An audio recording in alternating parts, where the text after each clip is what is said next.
Debbie with Kip's Corner. Welcome back. And if you're new, welcome. I thought I would just pop on really quick and share with you my September design team project for Tracie Foxy Creative, who is LoveJunkJournals on Etsy. I've got all of her links below, as well as links to the two kits that I used for this project. I used Dark Compendium MK4 and Ghostal labels. Great kits, both of them.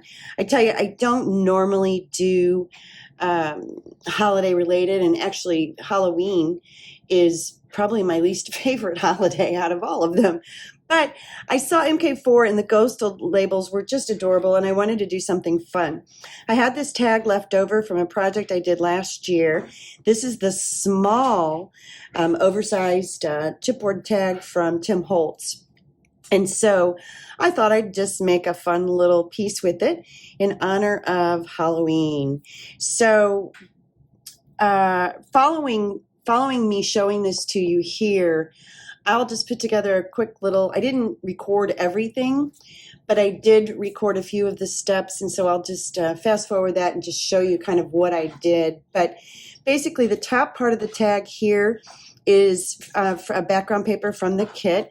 I've added splatters, black splatters. Back here, this is some of the, I think it's called creepy cloth that you can get from the dollar store about this time of year. I think in August is when they start selling it, September. And it's a very loose weave, kind of gauzy. And so I've just ripped it up and thrown it back here in the back. And then back here also is just a little piece of it was kind of a lacy piece that was in a rust bath, and so it's got some rust marks on it. And then behind so here's the label from Ghostal Labels, and I put a little bit of rock candy on top of the bat. I don't know if you can kind of catch, there you go, catch that light a little. And then I sewed around everything, and then I affixed it to a piece back here that has vintage beeswax, baked texture, embossing powder from Seth Apter. Then these little pearly kind of pieces here and here, those are from the Tim Holtz holiday collection. They're called droplets, or Halloween collection, I should say. They're called droplets. So here, got some here, and then up here. This is a little Tim Holtz clip. Let's see. This piece back here is metal, and it's from, it's a Tim Holtz adornment, this one. This little skull and crossbone and the broom are both from the Tim Holtz Halloween collection. I've got a zipper here, a regular zipper, and then I've got it edged with just some trim. A couple more metal pieces here, here, here.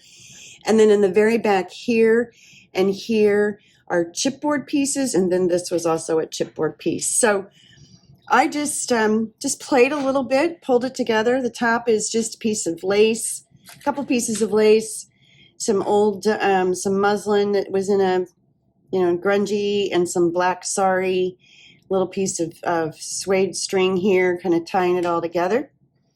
And so that's that. I'll show it to you this way so you can kind of see the whole thing. It's pretty big. See my hands?